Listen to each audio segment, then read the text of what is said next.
All right, all right, fine. I'll be a gracious host. How you doing? Little Mermaid is the scariest Disney movie by far, though.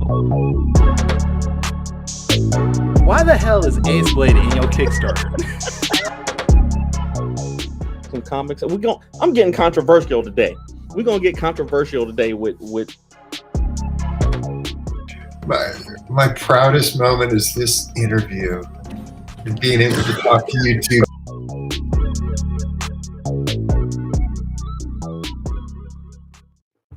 Ladies and gentlemen, boys and girls, children of all ages, Taurus Comics in collaboration with Fourth Wall Productions respectfully brings to you the 118th episode of the Four Tales podcast. I am your host, Kyron Silva from Taurus Comics. Across the way is not Danny J. Quick, but the fabulous cosplayer Fee Soleil. And together we are your two blurred creators here to help you find your next favorite comic. We are live on the Age Geekdom Network via Facebook, Twitter, Twitch, and YouTube. So if you're listening, watching us live, thank you for your support. But don't forget to like, subscribe, share, and review this podcast because all your positive reviews and interactions help us reach a bigger audience. Fee! Kyron, hi! I know, I'm not Danny, but I have some shoes to fill. It's fine. I'm excited to be here, and it has just been amazing. I've been waiting for this opportunity. It's been so cool to have a chance, and I'm just over the moon. Well, you already do better than Danny. Just right off the bat, you're already better than Danny, so thank you. Too kind. For anybody that's wondering, Danny is on vacation. I think we mentioned this in our last episode that he was not going to be here today. And I did say that we might test out some other guests because I might replace Danny in the future because he's annoying me. So this is our first replacement guest for now. And it's already a better vibe right now. It really is. It just Sorry. All love to Danny, but I feel like I signed into something I didn't know. I should have read the fine print. I didn't know. You also that was my mistake. did read the fine print that said you do not get paid, right?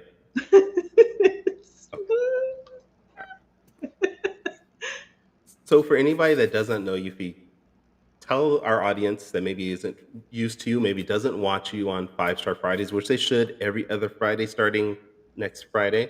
But tell everybody who you are, what you do, and why we should like you.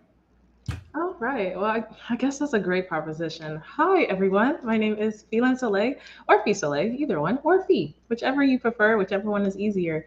I am a cosplayer at Freestyle Comics. I cosplay Vigilance. That was made by Michael Watson. And I do vlogs and other things about that experience on my YouTube channel. So I just like being a down-to-earth person who just enjoys doing things that make my inner child happy. So that's a little bit about me. Nice. Awesome. Well, I'm glad to have you on. This is going to be a great show today. And hopefully you brought your questions because you're not a comic creator, right? You haven't created your own comic yet. I just bring the comic creations to life. Okay. But someday I have a feeling Freestyle Comics will be getting with you to create something. Just something tells me that's going to come down the line. Maybe the Epic Universe might have something in store for me. We'll see. All right. Well, let's bring our actual guest on, not our guest host, our actual guest on today. He is an amazing writer, known for plenty of projects. I can't even actually list all the projects this man has done because we'd be here the entire 45 minutes of our show. But you do know him from Xenoscope. You do know him from Kickstarter. He is the fantastic Pat Shand. How you doing? I'm all right. Thank you. Thank you for joining us. Yeah, thanks for having me. I just noticed that shirt is nice, actually. Isn't it cool? Yeah. Thank you so much. It gives Hello Star Shine vibes. Like, I just love it. The flowers and everything is just very, very fun. I like it. Thanks. It's summertime. I want to get the vibes right. Wait, what does summertime for you mean, like temperature-wise? All right. So summertime for me is where I live in New York, spring lasts about 2 weeks. So when you start going outside and you're like, God damn, summertime. You know? All right. Fair enough.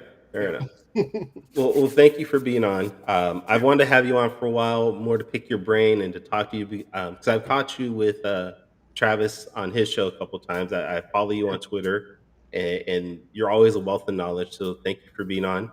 I'm going to do the same thing I did for Fee, though. Let everybody know who you are and why we should be maybe paying attention to you. All right. So I'm a writer. I run the publisher Space Between Entertainment. I'm on Kickstarter a lot, so I'm doing projects through there. I've worked for Zenescope for years. I used to be staff writer there. I've written about 300 comics or so for them. Robin Hood, Van Helsing, their Grim Fairy Tales line, all those. I had a long run on Charmed, which continues the CBS TV series. I've worked with other publishers like Boom, Avatar, IDW. That was my first ever gig. Playwright as well. But right now, I'm largely focusing on my own company. We do Space Between Entertainment is the overall company, and we also have our adult imprint Cheeky Comics. Just launched a new imprint with Ralph Tedesco called Wise Guys.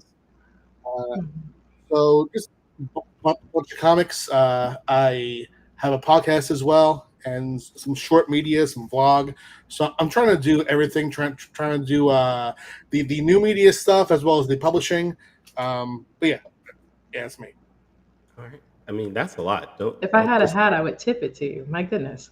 Oh, thanks. Thank you. Thanks. so how are you able to do all these things? I mean, that's a lot of work that you've done in a relatively short amount of time. I think it's like 10 years, 11 years.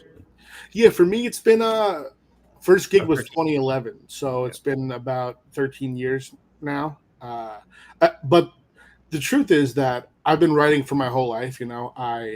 I've always been trying to make this happen. It's just that uh, when it actually happened, I was like, all right, there's no slowing down. I'm going to use each gig as a stepping stone to get the next gig, and that to some extent worked. And now I'm doing a lot of my own things. So now that I'm making the calls on what we publish, what artists we hire. Sometimes I work with co-writers too that we'll hire.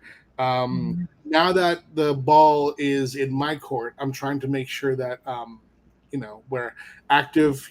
I feel very lucky to have readers, so I want to make sure that I'm always delivering great stuff to them.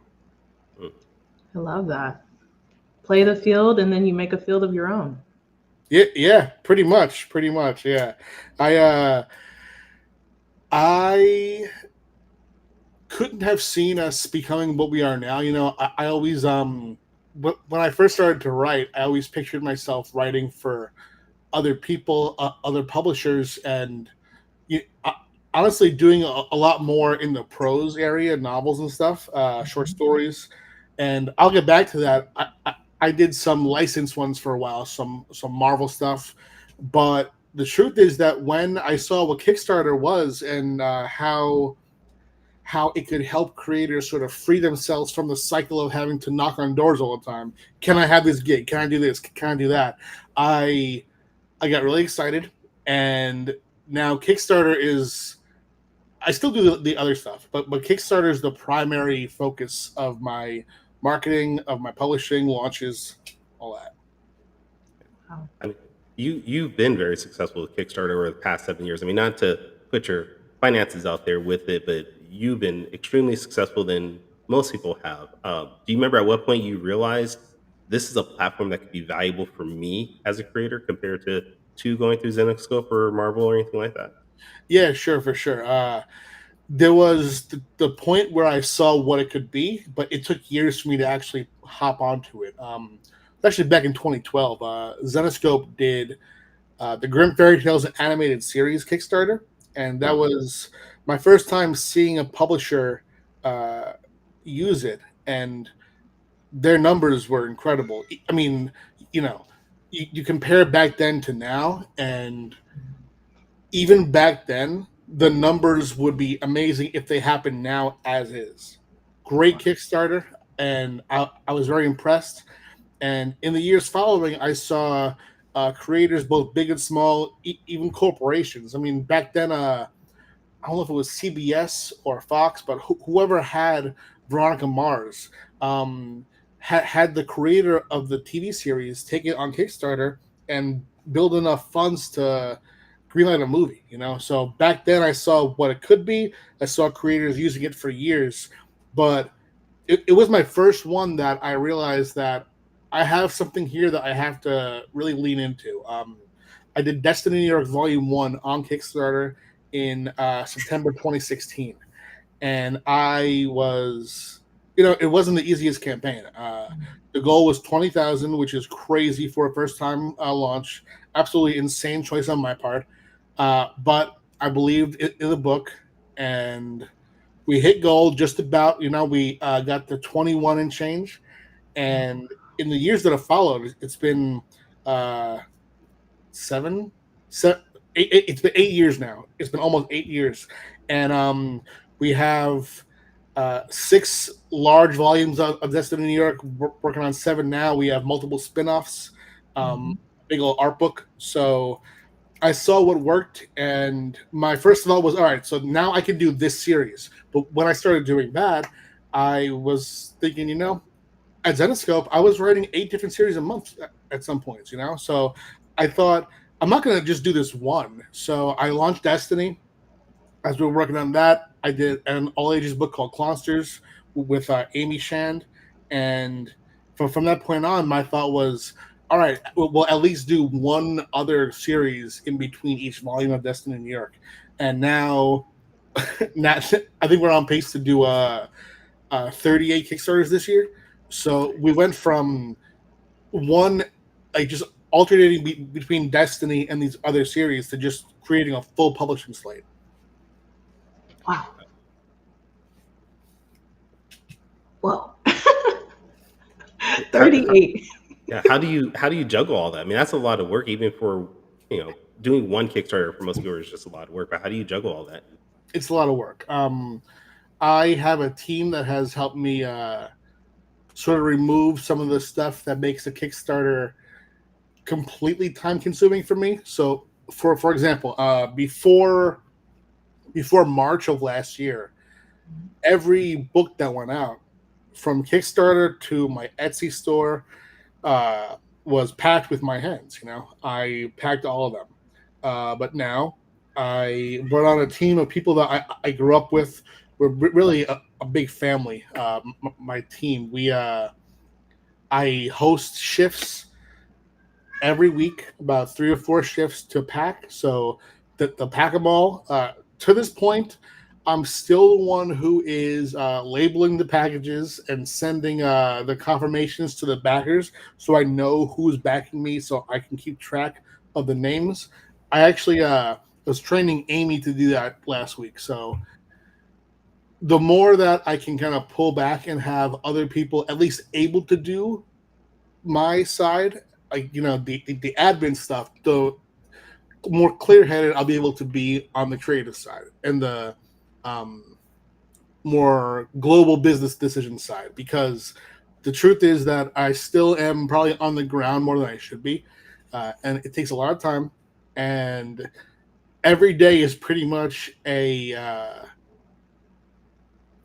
I'll look at everything I have to do, and I'll be able to pick and choose what fits into that day.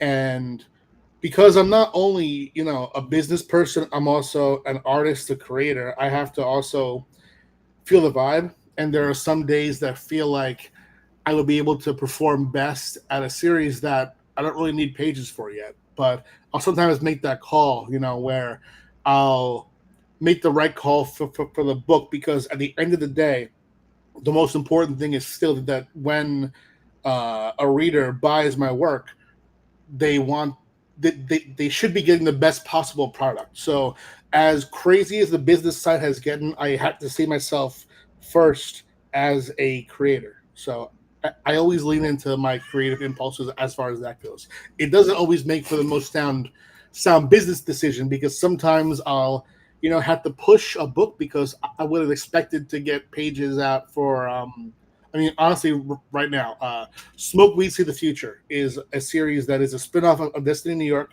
that was going to go on Kickstarter this year, but because I keep pushing it to save it for days that are going to feel right to write it, I've had to push it a bit longer than I expected. So I'm running a business, thankfully successfully, but very much the engine driving it is still a writer's mind.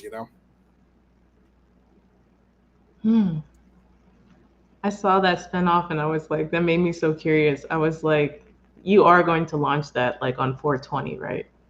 Oh, you know what's funny? We actually we launched volume 1 on 420. Yeah, it was Nice. I think 420, maybe 2020 or 2021. Nice. Yeah, we had to do it. Had to do it. I was like, I love details like that. I'm glad that it worked out. Yeah, definitely. Now, in my research with you, I've noticed that you worked for, like you mentioned, Marvel, DC, Zenescope. I think even at one point I read something about you doing Underdog. Uh, Um, yeah. I'm going to ask about how you got into that also, but how do you approach that writing for such a wide variety of characters just to make sure that everything sounds correct and authentic? Right. It's a challenge for sure.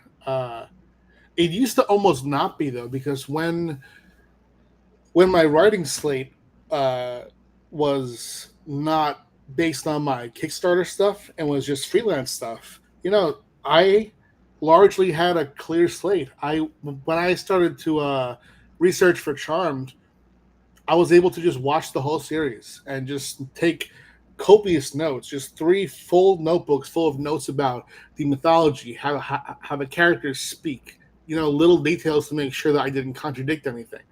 But when I'm writing so much now, taking on a book like that from somebody else would be a different story. Like, say, for example, TV show. Right now, if I took on, say, Buffy the Vampire Slayer through Boom Studios, that one would be fine because I've watched the show a million times. But if I were to take on, say, something like, a brand new license that is a few seasons deep, but I haven't watched it yet, that would be a different answer now than it would back then. I would have to look at my slate and see what I could clear and if it was going to even be possible. Because I take what you said very seriously. I want the voice to be, if it's an established voice, I want there to be continuity between what they did and what I'm doing. I'm going to do my own thing in some ways, in that I want to tell a story that my audience will enjoy, even if they haven't read or watched the original content. But for those who did watch the original, I have to make sure that I maintain what they loved about that original.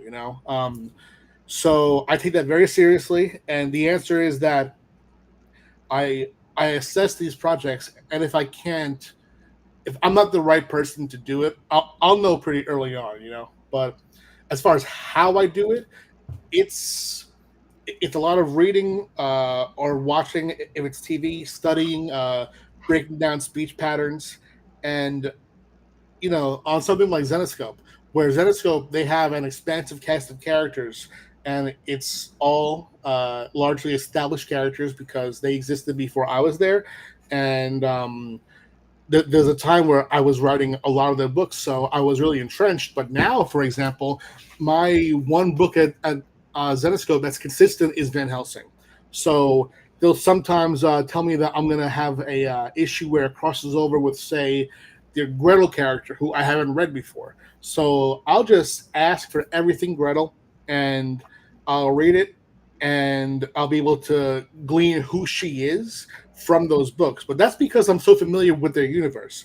If I were to dive into the Zenescope now, the studying would be absolutely immense because I'm completionist in how I do things. I would be reading everything, and that wouldn't be the best move as far as my schedule goes. Mm-hmm. I'm assuming when you ask them for everything, like you said, Gretel, I'm assuming you're getting PDFs and not floppies of everything, right? Yes. Now, back then, different story. Back then, I got a lot of PDFs to start with, but I remember it was June or maybe even May 2012, and it was a month before I was going to go exclusive at Zenescope and be staff writer officially. But I had gotten the Robin Hood gig. So whatever month it was, Wizard World Philly back then, I went to the con, and I was talking to Ralph Tedesco, and he goes, Pat, take everything, take every trade. So I went to the table, and I picked up every trade that they had, and I still have them on my shelf over there, my Zenescope shelf. I read the books that way. You know, I started digitally, but I finished and read most of the series through trade, analog. You know. Nothing wrong with that. I still enjoy flipping through my floppies. Oh yeah. You know, it's how we grew up with comics. It's what we enjoy. Yeah. What I'll do now is for my own stuff, like I obviously have all my books, but just for the speed of it, I do PDF now. So for example, if I'm gonna write a second issue of something, I will read it all on the computer because it'll take 25 minutes. But for a graphic novel, still an involved read, I'll push to go for the trade. Okay. Uh, Let me see here. Well, P, did you have a question? I don't want to step on your toes or anything. Oh no, no, you're fine. This I was just taking that in. It's just amazing. Just wow. Just even starting with like all of that. I know a lot of questions with that. I know congratulations with the recent Kickstarter for Amorini. Am I saying that correct? Oh yeah, yeah. Yes, congratulations to that. Amateur Cupid issue number 2 in 1. And I thought that was truly incredible. I do have questions for that later in more detail. But you wrote this with Valerina Delgado. What was the motive with that? What kind of inspired that? Kind of did it just kind of come together, or how did you get the inspiration of this good-hearted Cupid that wanted to sell love to mortals? I really love that. For that one actually came out of conversation with my team. Last year, it was probably about February of last year or March. I got a call that my series Destiny New York was going to be developed for TV by Sony Pictures, and from that call, my agent started to bring up the idea that it was a bit that Hollywood might see it in a bit of a strange light. That on the same account on Kickstarter, where I launched Destiny New York, we have our erotica. And at that point, the erotica was a graphic novel trilogy. It was Thirsty and Cheeky, and we were about to launch Steamy. And now I already have the idea of doing an adult focused imprint, and I had the name Cheeky Comics. My plan was to launch it at the end of the year or even 2024. And when I got the complaint that the company or whoever represents the IP might not have liked the idea of people searching who created it, Pat Shan, let me see what's on this Kickstarter. If it's Destiny New York, no, it's Steamy. That they might not like that. So I instead of launching the imprint later on that year or the next year, I was like, all right, so they want the erotica on a different account. Boom, let's do that. Let's do it now, actually. So a month after that, I launched Cheeky Comics through a different account. I brought in a friend of mine who is now on my team, Steve J, to run editorial on the account, run the Kickstarters. And Shannon Lee, who is the editor-in-chief of my whole company, so she does all the mainline stuff. I met with Steve and Shannon, and I developed our first slate. And I had two ideas. I was like, all right, so we want to give people who liked the first trilogy, Thirsty, Cheeky, Steamy, we want to give them something to continue with, so we'll spin off our character Penn in our Only Friends with Penn book. Boom, that's one. Two, I've had an idea for a drama at a strip club since I was like 19 years old. Boom, private dance. We're doing that too. Three, my direction was we should do a fantasy book. And I had two different ideas. And we just kept talking it through. And we got to the point of wanting to do mythology. So, I've done a lot of Greek mythology through Zenoscope with Godstorm and all that stuff. So with this, I wanted to focus on something that was within the mythology, but not do like the Greek gods and goddesses. So we chose Cupid, and then we developed that into this company where multiple Cupids work, and I wanted this one to be kind of funny, so we had a Cupid who is kind of bad at her job, and she is a lot more interested in relations with the mortals than she is helping them fall in love. So the idea of this Cupid girl who just stumbles through her work and gets into these misadventures was fun and appealing to us. So yeah, we wanted to test that one out. It's gone well so far. Yeah. I love that. That is so cool. I mean, I think I've always been a fan of Greek mythology. Oopsie. But I will say that it is really cool to kind of take this cool adventure with Cupid. So I really was just excited to ask you that. So thank you. That's awesome. Now, you guys, well, I don't want to say you guys, but there's a book right now on Kickstarter for Wise Guys. That's currently what's running, right? So yes and no. The Kickstarter is over, but thanks to late pledges, we still have late pledges open for Wise Guys and Amorini. It's a new thing that we're kind of figuring out. It's been interesting to see how it works. But the next launch is going to be Private Dance number 3. Is launching on Monday. And is that what the image was you sent us? Is that what this is? Yes, correct. Mhm. Okay. All right. And when can we expect that to come out?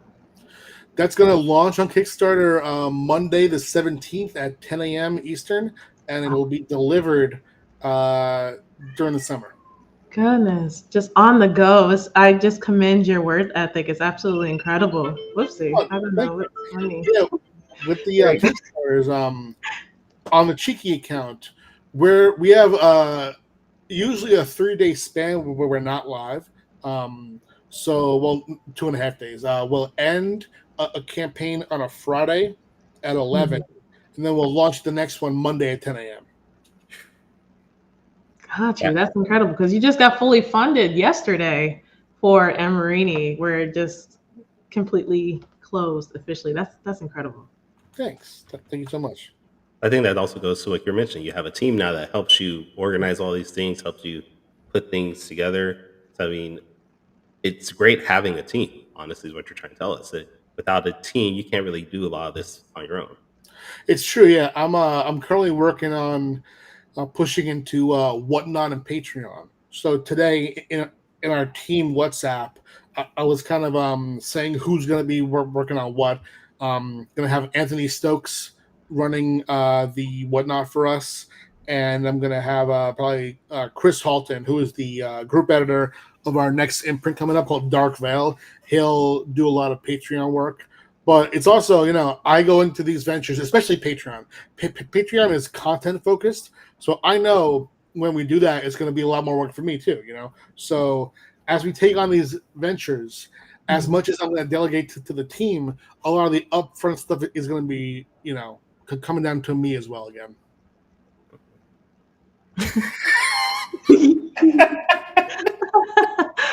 The timing was so great. I love that. That was incredible. For It our was like, listening as soon as you audience, finished that your was answer. It was like, this is my time to shine. Pat has a feline that just walked across the screen. It was hilarious. It is Chi-Chi. That is incredible. All right. Well, you know what? This might be a good time for us to go to the favorite part of most people of this watch this, which is well, I guess we can't call it quick takes this Really? time. I was like, I could. What? Do I need to change the name? Well, I know. I mean, we're not See, quick takes. outcry. You see how upset they sound? Quick takes is Danny because his last name is Danny. true. So we're gonna have to go. That's copyrighted. So we'll keep it hot takes. So we're gonna do hot takes with Hot B take? and Pat. Okay.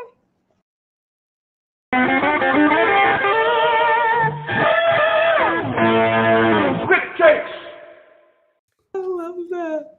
I just realized that image looked very bad. His hand placement was really bad on that image. I didn't even see it. That was such a wonderful surprise. So for anybody that hasn't watched our show before, normally Quick Takes is with Danny. He has a rapid fire questions segment where he gives 45 seconds to our guest to answer questions. These are questions that, in this case, B has created, scouring your social media. Cool. Some of them could be personal, some not. I don't know. Actually, I haven't really read these, but I'm gonna hand it over to Fee, and she's gonna take over from there. Do Well, it. thank you. I'm so excited for this opportunity to do hot takes. I won't do quick takes because, of course, it's copyrighted, and I don't got time for that. We're not dealing with that. So, for the very first one, I just want to say I love the branding. Just the way you've been able to do image is absolutely incredible. And of course, like you said, the sister brands of Cheeky Comics. Seeing the love for alliteration, I just had a question.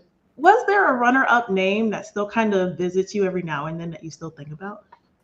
For Amarini or Cheeky? For Cheeky Comics. A runner-up name.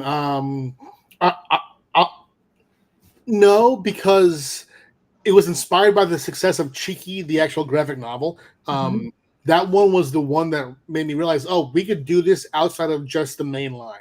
Cheeky was so successful that I wanted to dedicate the imprint to that. As soon as I thought Cheeky Comics, I just scoured the internet looking for something like it to make sure that I was doing it, that I was the guy, and was nothing else. So, thankfully, no, because the actual name Space Between Entertainment, that was hard fought. That one was difficult to figure out. Cool.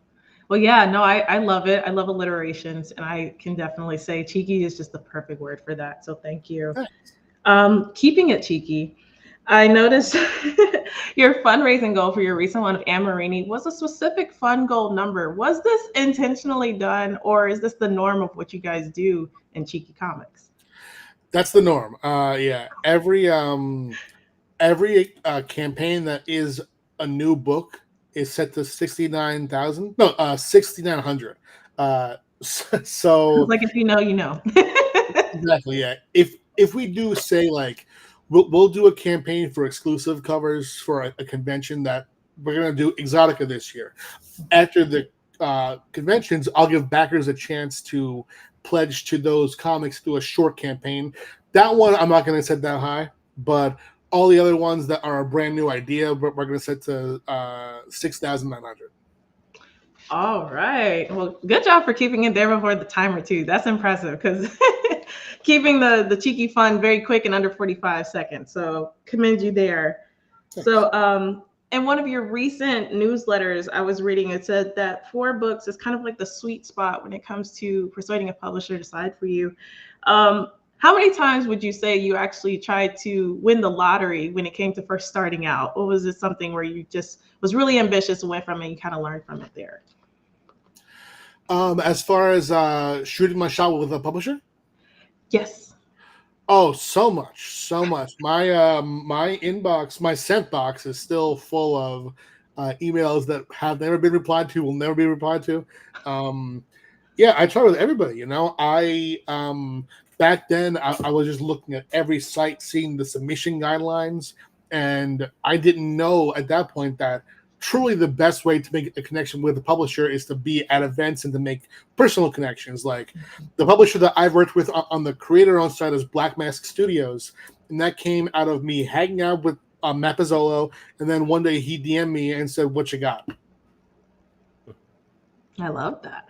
Nice little buzzer beater there too as well. So great job. 3 for 3. For this one, speaking of what you were just saying, you see, I kind of stayed on the more cheekier side of things, no pun intended. But thirsty, cheeky, and steamy, all of these can be considered things for an excitement or euphoric experience. Somehow this almost became a roadblock. Can you tell us exactly how it became the opposite and how it almost was? Yes. So the roadblock would have been, that Hollywood doesn't like, Hollywood's always a decade behind other art fields. They are looking to comics, music to see how things are going. And things are going in a sex positive direction, and Hollywood has no idea right now. So it was almost a roadblock as far as those opportunities go. But as far as becoming successful, I think that Kickstarter creators do well when they tap into a market that is not being served by the mainstream comics industry.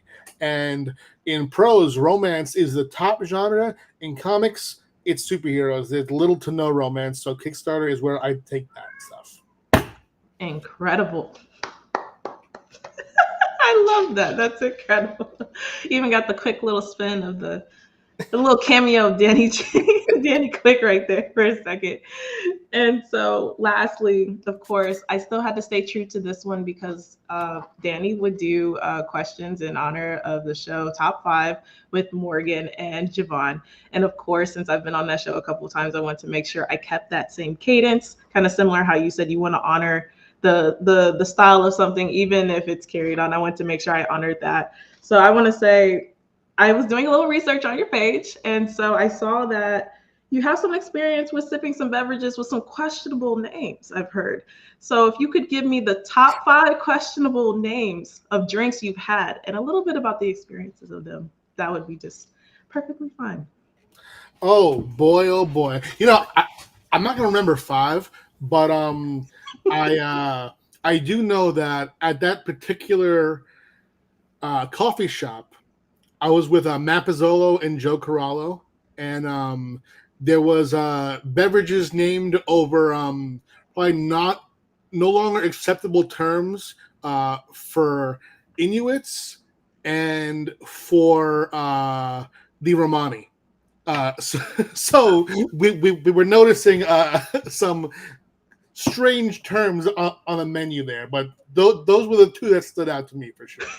The rest probably all in the clear. The one I had was called Winter. Can you describe that one? The winker you said? Yeah, I think it was mint and vanilla. Nice. How did I do? Did I do okay for the top 5? That was perfect. That was perfect. But wait, you gotta give us your endorsement. Who is promoting top 5 or the quick hot takes? Sorry, hot takes for this week. You gotta figure out somebody that's promoting it. Me? No, me. Who's promoting hot Yeah, takes? who was this week's hot takes brought to us by? The Yeah. 5 Tales podcast? Oh, you gotta make all right. We're gonna say oh wait, I got it. This week's hot takes are brought to us by Earth Cows of Mass Destruction. Go check out their thing because I will be doing the artwork for it in the near future. So go check it out when I produce it. So go. Got it. I went to a cold sweat and panic. Wait, I missed this one thing. I know it's okay. You did fabulous. Thank you for that, Pat. Thank you for being on our show. You also did great. I gotta ask though, what's the cat's name? That was Chi-Chi. And who you've been hearing yelling in the background is Hoyt. So I have Chi-Chi, Hoyt, Neil, and Odo. Oh. That is a lot. Oh yeah. Hey, there's I was like, oh. She rose above your shoulder. I was like, oh. Yeah. Morning time is probably the devil in the shoulder. He's very food driven, so he's gonna be relentless until he eats. All right. Well, we're not gonna take any more of your time. We appreciate you being on. Yeah, of course. We do want to make sure everybody checks you out and checks out your work. So where can people follow you on social media in the future? Sure. I'm at Pat Shand pretty much everywhere. And my website, you can access it through spacebetweenentertainment.com, patshand.com, or cheekycomics.com. They all go to the same website. That's going to put all of our Kickstarter campaigns in one area, social media. You can access our vlog that way as well. But also, if you're on Google, just type my name in and I'll be there. Nice. B, where can people check you out and follow you? I am Feline Soleil at all platforms. And of course, I'm the most active on YouTube, but of course, I'm everywhere else as well. But I'd be happy to find you. You'll see me probably like this or in a white and red suit as Vigilance as well at different shows. And you can check me out and all my work at tauruscomics.com. You can find me on all social platforms at Taurus Comics. And this is your first time checking out the Four Tales podcast, you can go to our website, fourtalespodcast.com. That's the number 4, TALES podcast.com. You can listen to our previous episodes. You can maybe buy us a coffee, buy some merchandise, support us anyway, but please check us out. But please also come back to the Age of the Geekdom Network on Friday, where you can check out 5-Star Fridays, where you can see Fee along with Tony and Ryan and Fish. Oh my God, I can't believe I forgot Uncle Fish. But until next time, I know he's going to kill me. But until next time, everybody, please take care of yourselves. Sayonara and goodbye.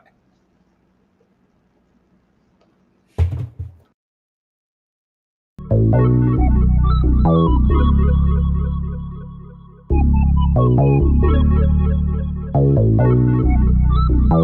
want to know what it is Quick is trying to say.